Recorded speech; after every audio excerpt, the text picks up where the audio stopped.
Awesome. All right, I think we're ready to go.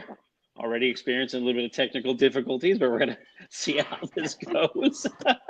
Welcome to another episode of Just Two Dads. I'm Brian Altunian, and with me, as always, is my partner in power, Mr. Shawn Francis. Every week we get together, my good friend. Every week we get together and talk about things that are important to families all over the country, really all over our continent. We've had guests who have been far away out in New Zealand and folks who have been close by in our neighborhood. So Shawn and I are in Southern California, and we are dads of children who have some special needs issues. My daughter was born with some microcephaly was the diagnosis initially, led to some other cognitive issues and some learning delays and learning disabilities. But she has grown. She's now 25 years old, and really a great success story, where all of our neurologists told us that all the things that she would never do and would never happen, she has performed all of those functions. And by the way, early on in her diagnosis, the first thing that happened was we went to a nutritionist and we went to a gluten-free diet in our house. And so interesting to talk about that today. And so I'm a proud father of three children. Jordan is my oldest, and she, at 25 years old, she's now married. She lives in upstate New York. She has her car. She has a job. Wow. Really great success story. And so, Cool. Yeah, very proud. So anyways, I one of our commitments that Shawn and I made together was to take the work that we do in the area of financial support, financial services, and really open it up to families to bring value to families. As we've seen, our village has expanded, and we started out as two dads just talking about the things that were important to our families, and it translated into an outreach that has continued now for quite some time. And so I love the work we're doing here. I love the conversations that we're having. I think it's unusual for dads to be in this conversation, and I wish that more dads would be engaged. And so that's our hope and our goal. And so with that, we want to welcome everybody. I don't know if we should be dating these, right? It's December of 2020. A lot of things still happening in the world. It's kind of amazing. We've seen some upheaval still around the country. Although the virus, we've seen the initial vaccinations have been exposed now to countries. Hopefully we'll have it here in the United States as well, and we'll get back to some sense of new normalcy at some point. But I'm just thrilled to be able to do this and have this conversation. I'm excited to be talking to our guest that we have today. And to introduce her, I want to introduce my partner, Mr. Shawn Francis, who I love dearly, colleague in this business, friend. We're family. We're tied now forever, and I love doing this experience with you, Shawn. How are you, buddy? I am doing great. Thanks so much, Brian. I want to welcome those that are tuning in from around the world. My good friend Robert Moorhead, my childhood friend, who's tuning in from the U.S. Virgin Islands and tunes in every week and never misses a beat. As I was telling our guests before we got on and we're in our virtual backstage, this is a place where the audience is us. So as we go through it, we're learning as we build this show. We're growing ourselves. So between technical issues, noise in the background, maybe a kid running in. My son is in the middle of speech therapy upstairs right now as I'm in my office/studio. That's what makes us real, and that is who we are. And our guest today is someone who, like us, became a member of the special needs community by way of their child's diagnosis. And she has taken her challenge, or her child's challenge, which became her challenge, and made it her purpose, is on a path to making it her victory. And I am so interested to hear her story today and have her share it with you. So I'd like to welcome Dr. Tasnuva Tunna. Hi, everyone. Thank you so much for having me here. So welcome. Shoot away. I'm yours. Yeah, well tell us a little bit about your story. I know that you're originally from Bangladesh. You're now in Canada. Tell us about your upbringing, because we feel that you always plays a role in who we are, the type of special needs parent and person that we are prepared to become. So tell us a little bit about that, how it impacted you, leading up to your child's diagnosis and your immigration to Canada, if you will, and welcome. Okay, thank you so much. That's a deep question, actually. Brings up a lot of things. Okay, so my mother is actually a very strong-willed woman, and she brought us in a way that a mother has all the possibilities in her to do what she wants to do, which is best for the kids. Okay, that's how we grew up.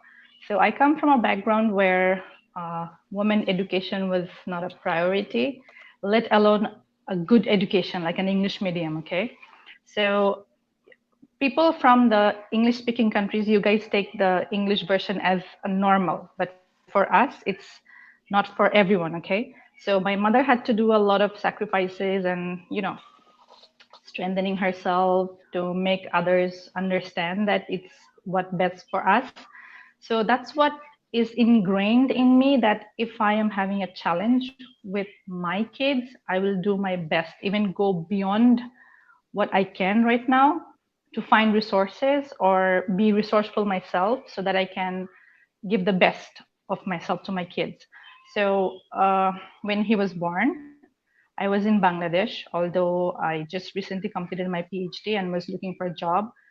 But then he was born and he didn't have any issues initially, okay? It was not so understandable until about 7 or 8 months. That's when my mother started saying like, hey, you know what? Your son is not having eye contact, or he is not responding to our callings to him and whatnot. I think you should be careful about it. So I'm like, no, he's just having maybe ADHD, because I have ADHD, okay? So can you guys hear me properly? Yes. Mm-hmm. Yep. Yes.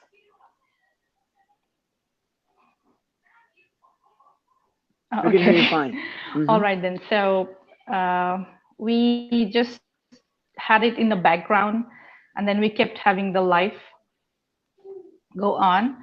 And by the time he was 1 year old and a little bit more, like 15 or 17 months, that's when we were like, I think the issue is a bit strict right now, a bit more to be stressed about, because he is still not recognizing us that much or not calling us by name like dad or mom and whatnot. So before he turned 2, we took him for a diagnosis for autism.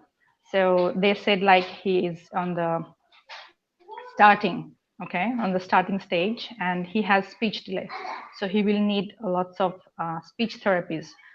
So we started the therapies, and of course, like all of you other parents, it hits you like a thunderbolt.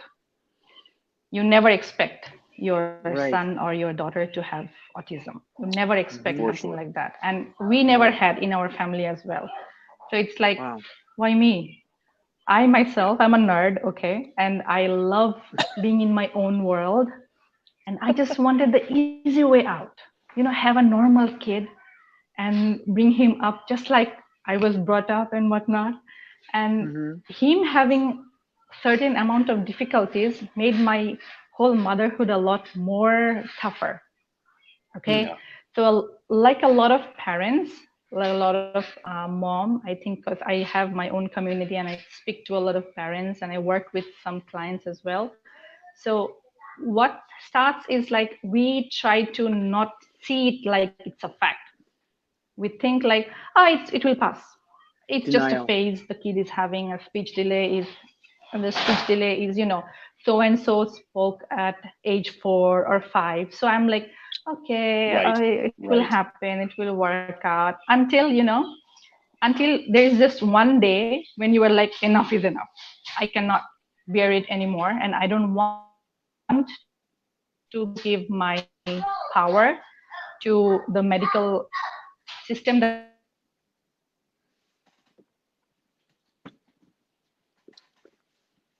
locked up there for a little bit. She's frozen there.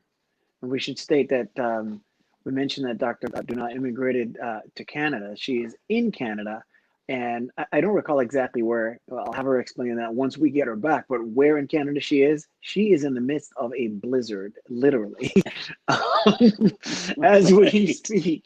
So that may have something to do with her with her connection here today. And it wouldn't be a Just Two Dads episode if we didn't have any technology glitches.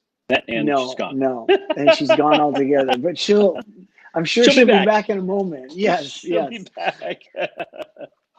Matter of fact, there she is. She's trying to get back. There she is. All right, she's popped back in. Yeah. No, they're just seeing us.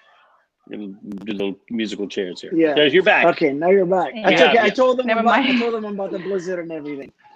So, but where you were before we got disconnected was that you were talking about not wanting to give power to the diagnosis and the challenge and the situation that you had.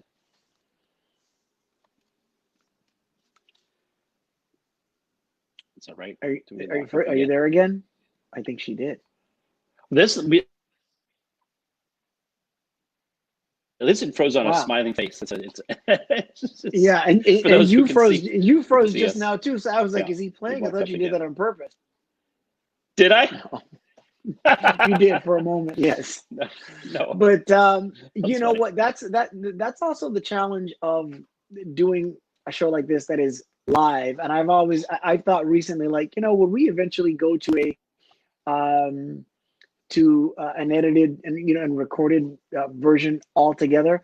For the sake of a podcast, that's great. But when it comes to the video portion of it,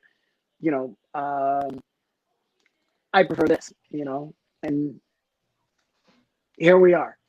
So there we go. Go ahead. You were talking about giving the power. We don't know how long we'll have you, so let's think we're at that point.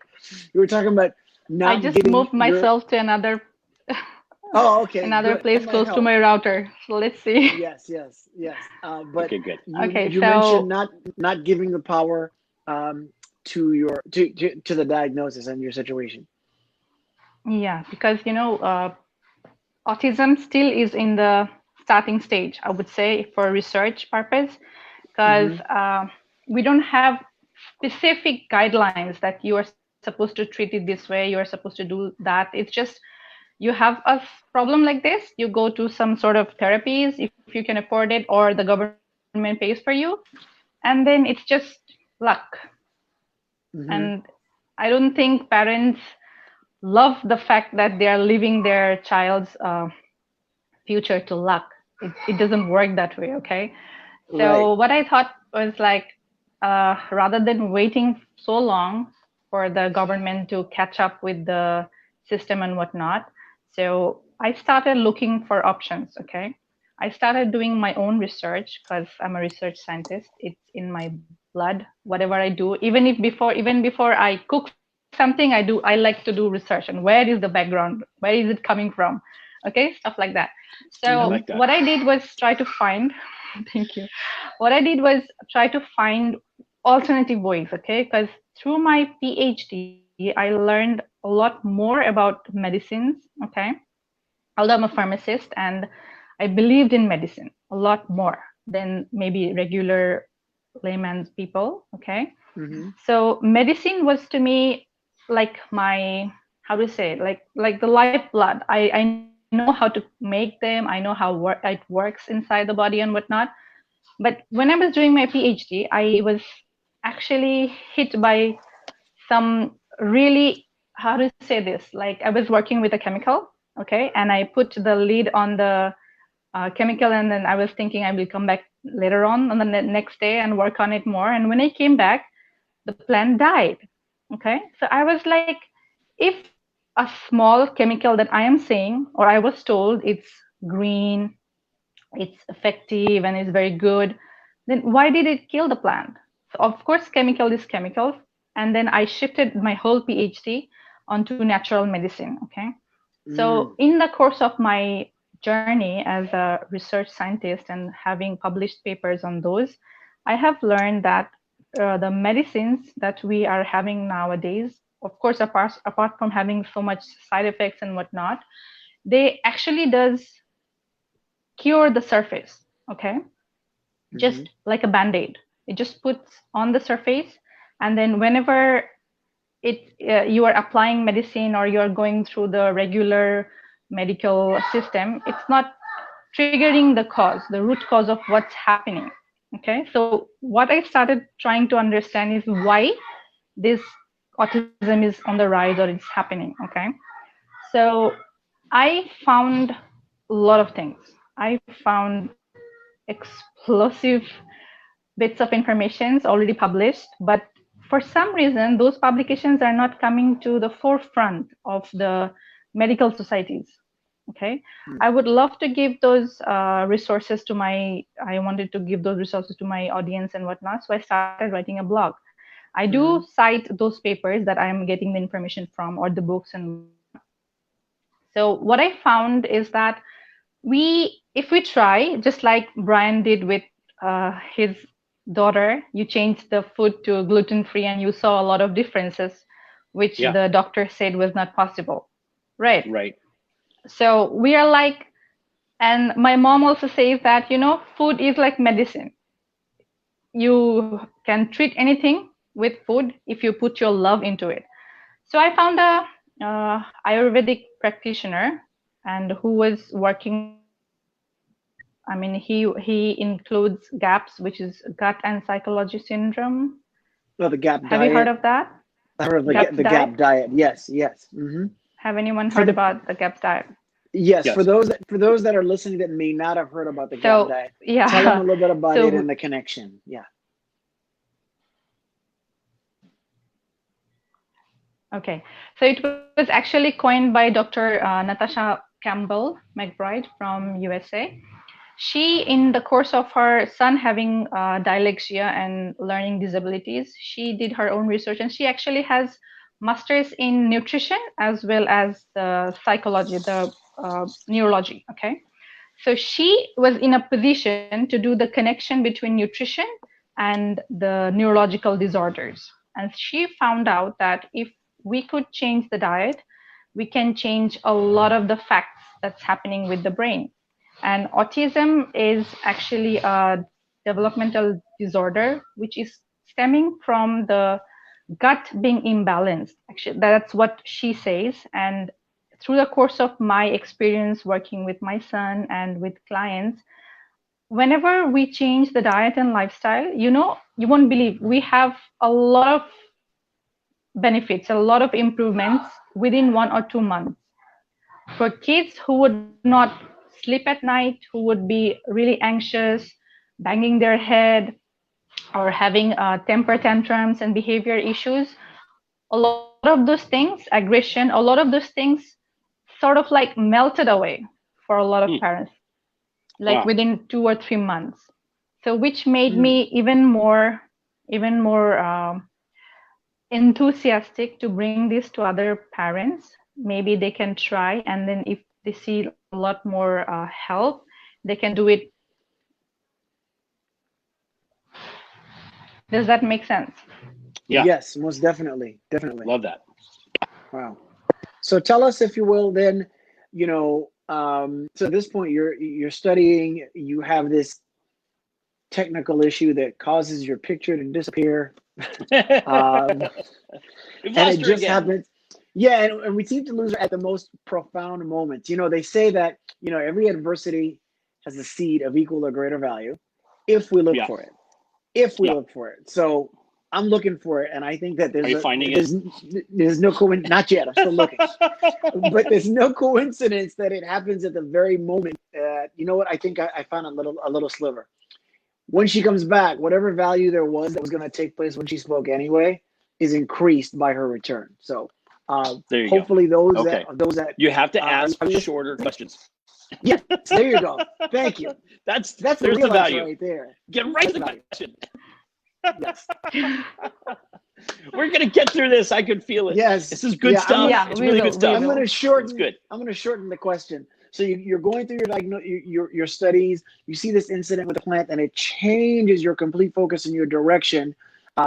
Tell us where we go from there up to where you are today. Okay. So did you mean where I started and where I am?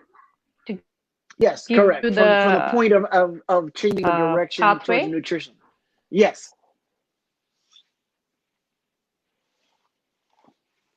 It's frozen again. The blizzard. Yeah. Canada. Wow. Yeah, because you know, for all the technical challenges that we've had, they've never been this much. And so I'm convinced we had that, one that where we it's had actually, yeah, we actually had our guest on the phone. Okay, Yeah. we got it. She's back. So yes, that was correct. Yes.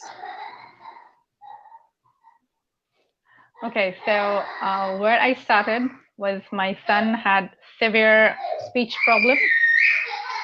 You can hear him laughing his head off. Let me close the door. I can. He's very excited. Sometimes he's very happy and whatnot. Good. So with him, we started as he would have lots of self-harming issues. Okay, he would bang his head. He would just about. It's actually a bit painful to even say or remember. He would bang his head on the door or on the floor, and he couldn't chew. All he would do is if you put some food, he will just swallow. Okay. And then no eye contact, and his sleep was terrible. So raising him was like how to say, it's just like a person who is not with me. He's just in his own world, totally separated from us. And I never actually heard him say mom until he was more than 3 year old. Wow. So I had to wait 3 or more than 3 years to hear mom from my son. Yeah. So yeah, from there, now he's in a span of 6 months, he's talking to me like, I'm hungry, or I love you, mom. I love my dad.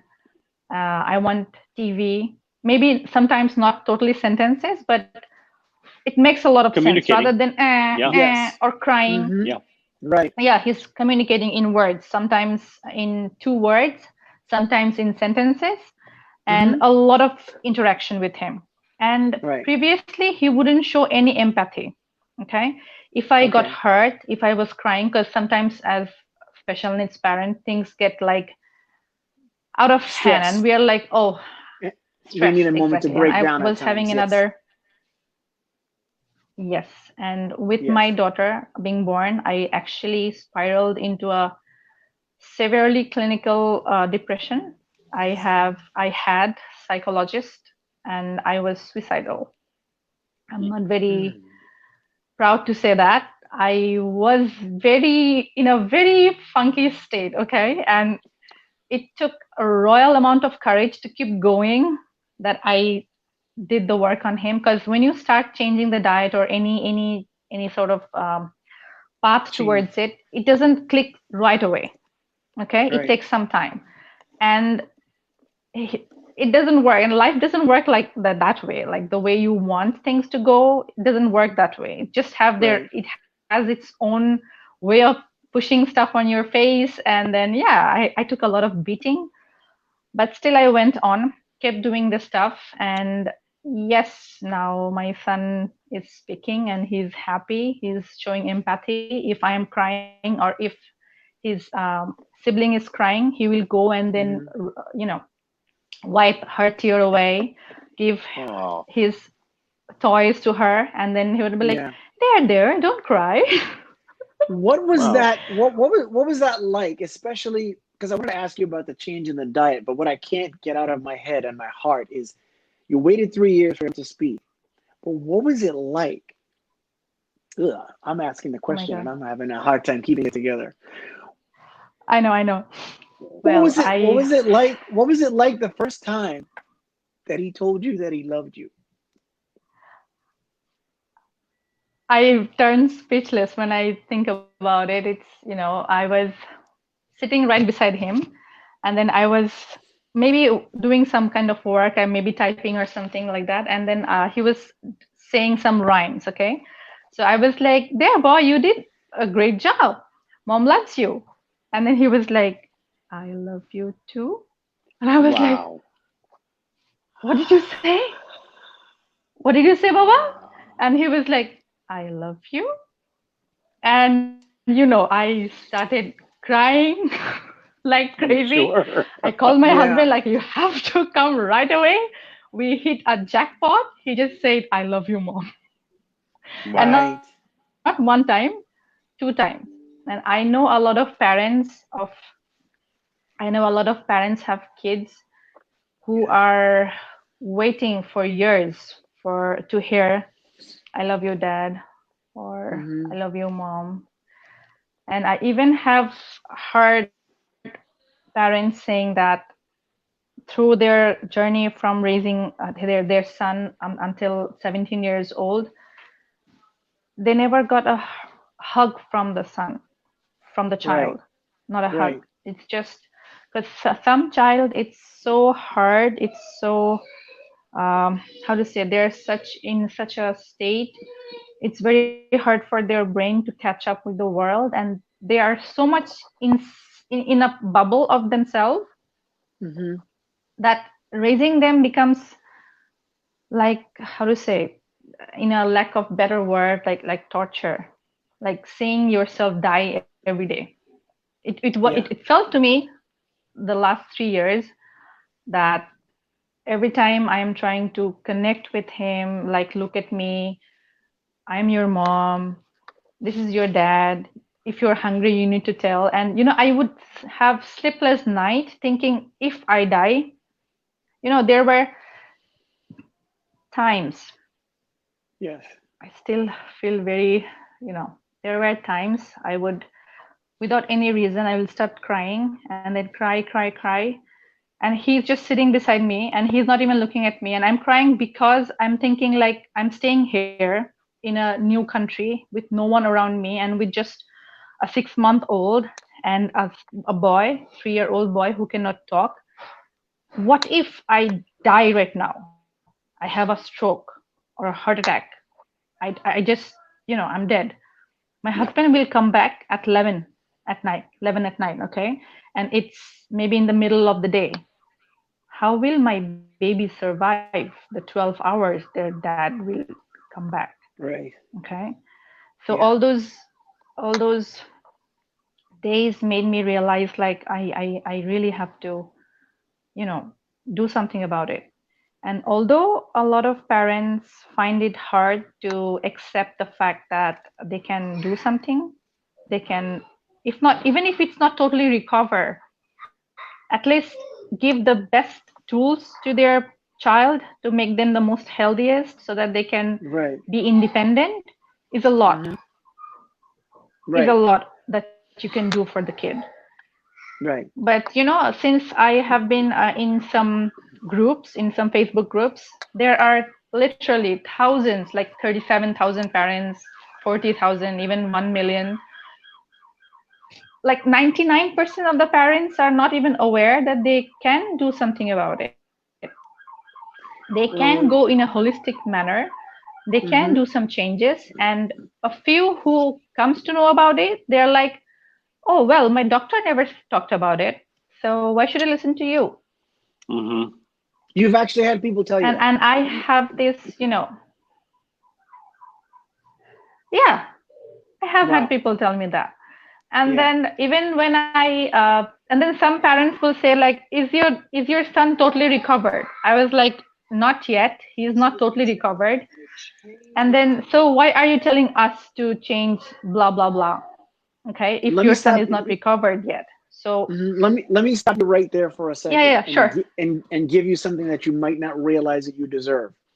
Most of us, is if we attempt to do anything worthwhile and good, especially when our intentions are good, if someone receives that in a manner that is not in alignment with our purpose and our reason why, it really, really stings. And it can sting and hurt enough for a person to stop. So for you to continue and to be where you are here today, despite that, God bless you. And that is what we need. And Brian and I are familiar with that because with our own mission in building the financial bridge and personal development space to the special needs community, there are people that receive that in the very same way. And if your constitution is not strong enough, that can knock you right off your feet. So give yourself credit for that. And I'm sorry to cut you off, but I had to do that at that point because you have to know when the light is being shined on you, even if it's so bright that you can't see it. So thank you. Please continue. I have to add this thing, just today, I just this is actually my, I actually moved in very recently, and this is my office. And I was telling my husband, I think I am in the wrong niche. I think I should, start looking for a lecturer job, because I was assistant professor in my university back in my country.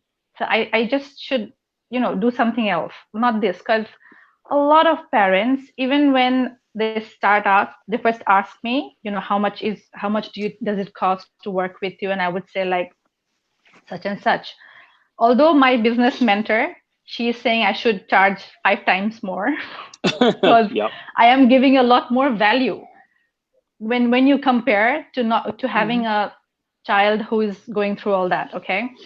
Yeah. So I was like, even if I give a lot of discount, because I really want to help the kid, I really want to bring this I don't know, this message to outside. And when parents ask me, is your son totally recovered? So I'm like, not yet, because I have to be honest. I like to be honest. I don't want to keep saying, oh, he's totally recovered. And then they ask me, bring your son. And then I'm like, I don't want to be caught off guard like that. But autism, just like any other neurological disorder and a lot of disorders like this, it takes time. Sometimes it takes years, 1 or 2 years to go through that. Okay. So just because my son is not totally recovered, but I have seen 80% of shift. So why not give another parent that chance, that light, that they can do 50%, they can do 60%. Won't that be good enough for you? You want 100%. So is it, even a doctor cannot give you a 100% guarantee that if I'm giving a surgery, it will be totally okay. Right. There is always that chance. Yeah. For Even sure. you have to sign bonds, right? Yeah. When you're going for any surgery. Sign a release. Yeah. Right. Exactly. You sign a release. Then why are you asking that question to me when I am here to help you?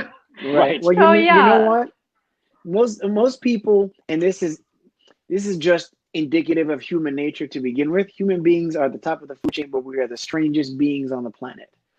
And I agree. What we say and what we do is not often in alignment with each other. And everybody would like their life or situation to change, but few are willing to do what it takes to have that change. So you just keep offering what you offer, and you look to exchange energy with people, not have anybody attempt to rob yours. And you know what? That doesn't even make them bad people. That's just the situation that they're in at that point in time, and you can't do anything about it. Yeah. Let me ask a question. How old is your son now?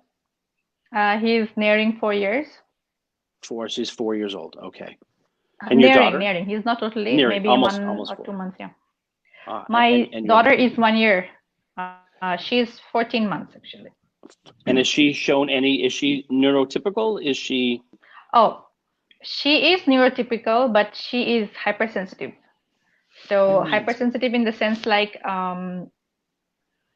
actually, when I was going through this journey, before I started for my son, actually, I started on my own because I have ADHD and I have had anxiety and allergy issues and a lot of things. After my daughter was born, I became pretty sick, okay, physically pretty sick. And I would feel very lethargic, very tired and whatnot, even though I slept a little bit and whatnot. So I started finding ways I can do on me. And then I found the link between the gut bacteria and the digestive properties of food and whatnot. So my journey actually gave me a lot more clarity that my son's protocol will work on him because it's just similar, and it was easier for me to start in the first place. Although for a lot of parents it's hard because they are in a lifestyle where they're just used to getting convenience food, okay, and convenience of a lot of things. So like today I got a call from one of the potential client, and she was telling me my son doesn't eat anything other than burgers, fries, pizza, and Coke. So I was like, I asked this question, which I sometimes ask the parents, and they're like, they get either very annoyed or very ashamed. Okay. Yeah. So I asked them, when your son was born, did he know McDonald's existed? Or there is a food called burger? Or there is something Nope. called pizza or cola? Nope. No. Then how did he know all this? Because he saw us eat and then we offered to him. So how often did you offer to him? Because we would eat pretty regularly. So I was like, Mm-hmm. you are actually, and you kept giving him stuff that is addictive in nature in the first place, because countless of researchers saying that all the McDonald's and those kind of food, they have certain preservatives and certain chemicals that are addictive in nature. So why did you Right. give that? Do you know that sugar is 50 times more addictive than heroin? She was like, no, I didn't know that. Because, Yeah. so yeah, so they're like in a way, in a lifestyle that it's really hard for them to change. And a lot of parents, I feel like maybe don't want change in the first place. Right. Because when I give them the tools, they Mm-hmm. find ways or excuses like it's not going to work, it's too Right. expensive, Right. I don't have time. So I found out actually, yeah, if you want to do something, you will find a way. If you don't want to do it, Absolutely. you will find hundreds of excuses. Absolutely. And that's what I mean when I say that most people would like So I'm their like, life or their situation to change, but they don't necessarily want to change that. Go ahead. Sorry. They don't want to be inconvenienced. Right. Really. And you know what? yeah, And I look in the mirror when I say that because my inconvenience. wife, So my wife and I what? talk about that all the time because my son eats, just transparency. His protein will come from burgers, maybe chicken sandwiches, and he'll eat like pizza crust. And one of the things that your challenge is, as any parent, you just, at least for me, when you see your child smile because of a food that they like, it brings you joy to see that. And then if they have trouble eating certain Oh, foods, you're just so glad that they're eating and you're like, yes. But we've acknowledged that, you know what, we're the ones that introduce it to them, and yeah, that's not going to change unless yeah, we do. And if it's a big fight, which there really could be, and maybe you have a big meltdown coming when you take away the gluten or take away whatever, but you have to obviously decide that the reward for what you're going to get is greater than the challenge that comes about when the food is taken away. And we've just lost her again. And on that point, Yes, yes, shorter, Shawn, shorter. yes. I give you a hard time all the time about that. That's all right. We're good. She's back. She's coming back. I can feel it. Yeah. Yeah, here she comes right now. Beautiful. But yeah, I went along with that one because I'm like, oh my gosh, that's me, that's us. We know exactly what Yes. that's No, like. it is. It is. It's and people who are listening to the podcast, they're not seeing Dr. Tuna drop off and freeze on the screen. So you were right on. So you were perfect. I'm teasing you about shorter. No, Yeah, oh she's having some wow, difficulty with connection. Yeah. So just for everybody to yeah. know that we're having, I'm going to say it's a blizzard whiteout issue. Canadians. No, I'm sorry. she's back. Okay, there we go. Yeah, Well, this will be memorable. I'm But sorry, here. I was going on because and this is where your value, just so you know, that you're adding today, and hopefully this is taking place for our viewers and listeners as well, which is that I'm looking at our own situation. This happens very often, and Yep. acknowledging the changes that we need to make because our son is 14, and you can get by with a certain amount of nutritional deficiencies, I imagine, at a younger age, maybe depending on what they are. But as you get older and you continue to grow, you start to think about those things a whole lot more. Let me Yeah, ask. it is actually. May And I a ask? lot of the times they crave all this. Sorry? No, go ahead. Keep going. They crave these addictive Okay. foods, right? That just kind of Yeah, keeps exactly. They the crave cycle it a going. lot because their gut is disbalanced. Okay, their gut is disbalanced. There is a actually we in our gut in everyone's intestine we have good bacteria and the bad bacteria. Usually it's Yep. supposed to Right. be less bad and more good, like a 90 or 80-20 ratios. So what Mm-hmm. happens is that in very simple term, there are some enzymes which our body produces that digests starch. Okay, starch and milk, proteins and sugar and stuff like that.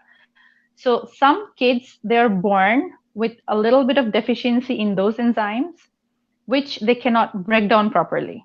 So if you cannot break down a food properly, what it becomes is it becomes undigested and it starts rotting in the large intestine. That's where we hold the poop, okay? So over there, since it's rotting, the bad bacteria starts growing even more and faster, and they create toxins because their work is to create toxins. And those toxins are neurodegenerative in nature. They goes to your nervous system, to the kid's nervous system, and then it creates like a fog. Okay. Wow. Kids are not actually, born autistic. Okay. Because if even if you think about your own child, you will not see they're showing problems within the first month or the second month or third or fourth. That before. Okay. I've never heard that before. Never My happens. mind is blown. It never happens, right? Never born that way. Wow. It never happens that way because this child is born with a deficiency of this enzyme. So when you keep giving him, let's say for my son, he was born, I didn't know that. So by the time he turned 5 months, we have to give him solid food. So what I gave him is cow's milk. Okay. So cow's milk with starchy stuff as his breakfast, as his lunch, his dinner. So 4 or 5 times a day, he was actually eating the things that he could not digest. And he would have constipation or diarrhea, either constipation or diarrhea. Okay, it's like a yo-yo thing going on. So what happened is he started showing a little bit of regression, a little bit of the symptoms by he was 7.5 months old. If I knew all those things before, I would have changed his diet and you wouldn't have seen anything. Because, with my son, I have learned a lot of things. Because the first time we did a test on him in our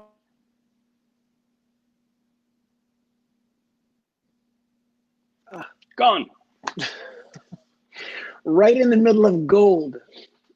Keep persistent and you're coming back. So hold on right there. Okay. Yes. Okay. So the first time he was tested, they actually said he doesn't have autism, but he has developmental delays. Okay. Although he's not having eye contact, but it will improve because he's very young. It will improve. So when we came here, I thought, he doesn't have autism. It's just that he has some developmental delays, which they call global developmental delays, as he has some sort of communication delays and speech delays. Okay. So I kept giving him all the foods that he couldn't. And then there were, my daughter was born, life became more hectic. So I started giving him a little bit easier to handle food, a little bit of maybe chocolate milk or maybe some chips kind of thing, a little bit here and a little bit there. But basically, I am actually a health enthusiast. From the age of 13, I have done diets, okay, to stay slim and trim and whatnot. So basically, when my son was born, we had a pact with my husband that we will not bring in any chips or colas and stuff like that. Because we will be the one to introduce him to foods that he will be addicted in later on. So I will not bring those things at home. So he was naturally predisposed to not knowing all this food. But life happened, and then we started giving him a little bit here and there. And this little bit things adds up with time. Right. It adds up, and then maybe it becomes a habit, okay, which becomes harder to break. So what happens is, if you can understand, because sometimes I feel like I am saying something that maybe they're feeling I'm not supposed to say, or it's not truth because they're told by their doctor that kids are born with autism, like it's their skin color, you should not change it. Just the way you will not try to change your skin color, you should not try to change an autism person. If a child has autism, you just let nature run its course, and you should be very proud to have it. Okay, we all are proud. All our children are our best assets. We are proud. But what I personally, I would say, find it hard is when my son used to bang his head or not listen to me, or when I'm calling him, he's not responding. I didn't feel empowered. I didn't feel like it was a superpower. I felt like he should be given a chance so that he can be on his own, get successful, even if not Einstein level successful, at least go by himself. Yeah, just like, because Brian's daughter is a lot older enough than ours, and we look up to you like we'll have son and daughters. We have hope. Getting married and Yes. giving us granddaughters and grandchildren and Right. whatnot. Yes. So it takes a lot of time and it takes a lot of effort. So what I try to do my best is through my blog or through my posts, try to create awareness that there is something that is not right with autism, that we keep on saying that it's not what they're built with, they're not born with it. It's changeable. You can do something. Maybe if not totally recover, you can get 80%, 90% of recovery. And 90%, I tell you, is more than enough. Because my son, recently, his daycare called me, the principal over there, and she said to me, like, I know your son has autism, and he's the only child who has developmental issues. But you know what? Your son was the first person who finished this challenge that we did today. Wow. And I was so thunderstruck, like, the other kids, because you say that he has autism and we understand to some extent because he's not totally talking with us like the others, but he's playing with them, he's showing empathy, he has friends, and he's understanding. Even if he's not speaking up loud, like, yes, ma'am, I know the answer and whatnot. But when we're giving him challenges and puzzles, he's doing it fantastically. That's what I feel like. Okay, I did something good. I did something good. And I want other parents to, have that feeling that, yes, I did something good. There you go. That's what it's my mission.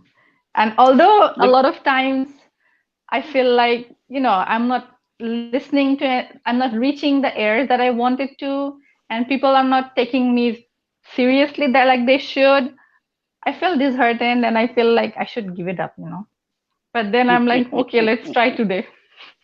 Let's try today. Definitely. And I keep moving one feet to another. Let me ask you a quick question. You've talked about eliminating these addictive foods that are bad for our gut. And I think, I mean, every person's gut makeup is different. Are there certain foods that you have found that are beneficial across the board for most children dealing with autism? Are there certain kinds of foods that improve their gut health, or is it individualized? Yeah, there is. But can I have 1 minute? I think my daughter woke up and she's crying her head off. Oh no, okay. That's okay. That's okay. We're parents. And I think that we have at the very least the Neurodiverse Nerd, that website in the chat. Our producer extraordinaire Shawn Hall put that in there. Is that your blog? Yeah, that's my website and my blog, as well as my. Oh, she's beautiful. I will put some of the links there for.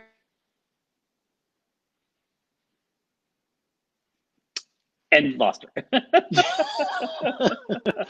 This is gonna be the most memorable show. Wow. Right. Yeah. Technology in this new world, right? We're dealing with this. We're gonna look back on this and go, can you believe that we put up with the phone cutting in and out all the time? And it is what it is. It's not it's fine. She's a parent and she's living a real life, and she's talked about the fact that she was so brave that she talked about the fact that depression took her to such depths that, she and her considered vulnerability suicide. too. Yeah. Absolutely. Yeah. And now she's living her life and giving back and sharing with her community the things that she's learned and is learning. It's amazing. It's an amazing story. Yes, you are incredible. Definitely. Incredible. So the work that continue. you are doing. Brian was asking about, it's obvious about the foods that we want to keep away from? Are there certain foods that will Yeah, promote I would gut like health to talk just as about there are it those? actually. Go ahead.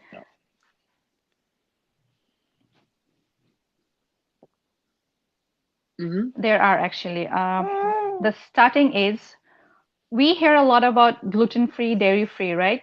GFCF Right. diets, and Yep. that's actually tip of the iceberg, I would say, because I started with GFCF, gluten-free and dairy-free, and the results weren't terrific. They were just like, yeah, he's improving and whatnot.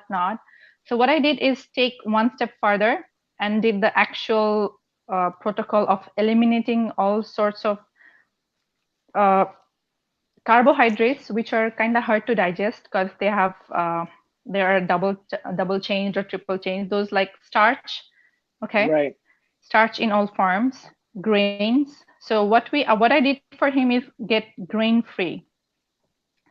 So if you think that just changing wheat will do the trick, it doesn't do for majority of the child, okay?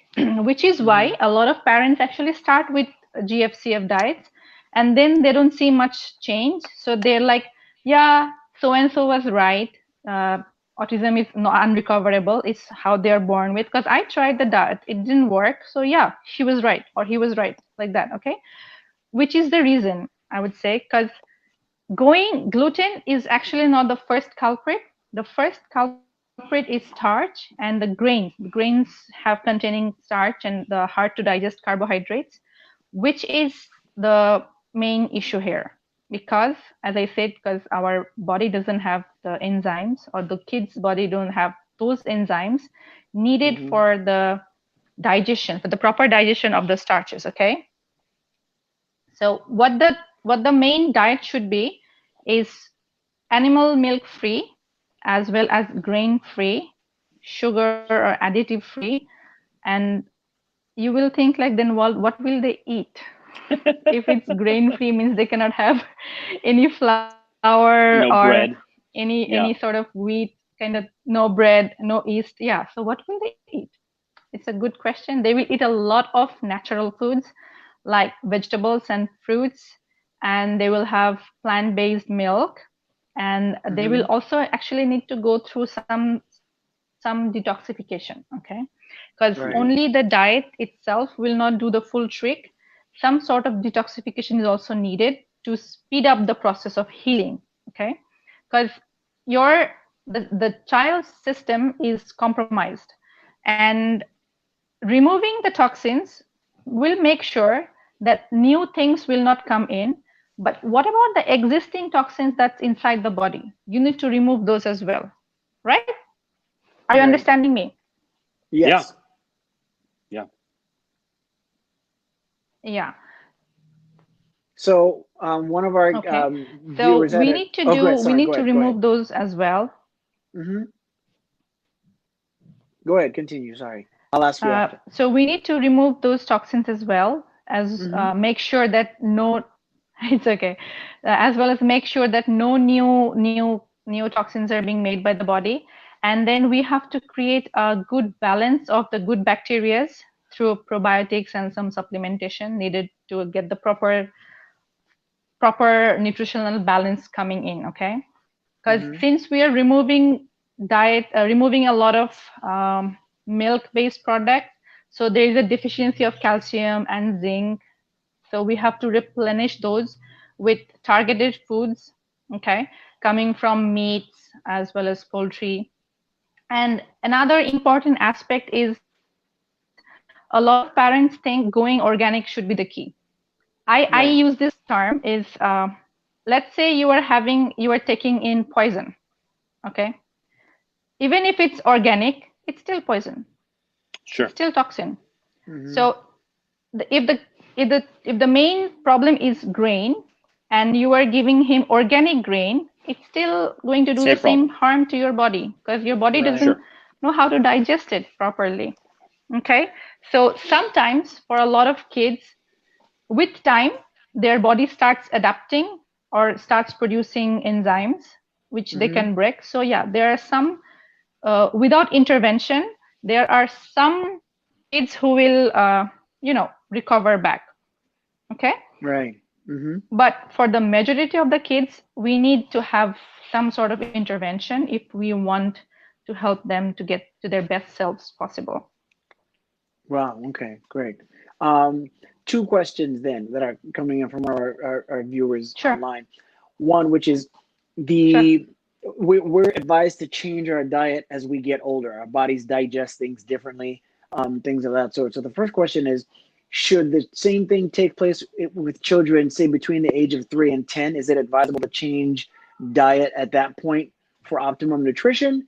And then the other question is, we've heard things about soy milk not being the best for men who are avoiding dairy, primarily because it can lead to high estrogen retention and things of that sort. What is your comment on that? And then the previous question regarding the change. And that'll be our last two questions before we look to wrap up. Okay. So the first question is age. Okay. According to research and also my experience with working kids, the earliest you start, the better, and the faster will be the result. Okay. So even if your kid is 3 years, I have I won't say patient. I like to call them my little clients. So I have had 2 little clients whose age was, one was 22 months and another was about 2.5 years. Okay. So they showed result within 3 months. Within 3 months, because they're very young. The level of toxin is actually less. The farther you go around the age, the more there is to fight.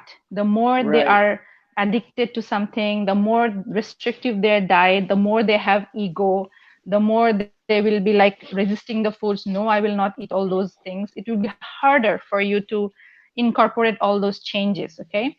And but I don't want to dishearten any parents who want to start the journey. The journey should be start today. Whatever the age, wherever you are, you can do it on your own. You actually don't need organic high-end stuff only for chicken. That should be organic, because organic means that or free range chickens who are not fed with antibiotics, because antibiotic is another killer of the good bacteria of the body. Okay. And we want the good bacteria to be there, because those bacteria are the one produces the enzyme to digest the foods, and 2, they create some layers, protective layers, so that the bad bacteria cannot go into. And if you do some research on your own, you will know that there is a term recently going on, leaky gut. It's actually true, because a lot of child, like as for me also, we have extreme allergy issues when we are young. Why is that so? Because we have leaky gut. The food that we eat is not digested properly, and they're absorbed in undigested form. So our blood is not supposed to get those specific chemicals and substances, so they react towards it. That's why we are having allergies. Okay. So a few parents also think like changing cow's milk into camel milk or goat milk should do the trick. I have done a lot of reading on that. Actually, it doesn't work that way, because all mammals produces some form of hard to digest proteins, which we call casein, and there are other stuff as well, which those kids cannot actually digest. So there comes the second question: soy milk. Soy is actually how to say, it's mostly genetically modified. Although if you find non-GMO certified, if you find non-GMO certified, gluten-free and preservative-free and whatnot, then it might do the trick. Then only it might do the trick. But the main problem with soy is that it's genetically modified. As same with corn. As same with corn. Sure. Yes, corn, and a lot of the apples that we eat are also genetically modified. So what happens is, genetically modification is you tampering with nature, but you haven't tampered with your body. Your body doesn't have those enzymes to break down those newly developed crops. Okay. So that's when the genetically modified food is creating trouble inside the body.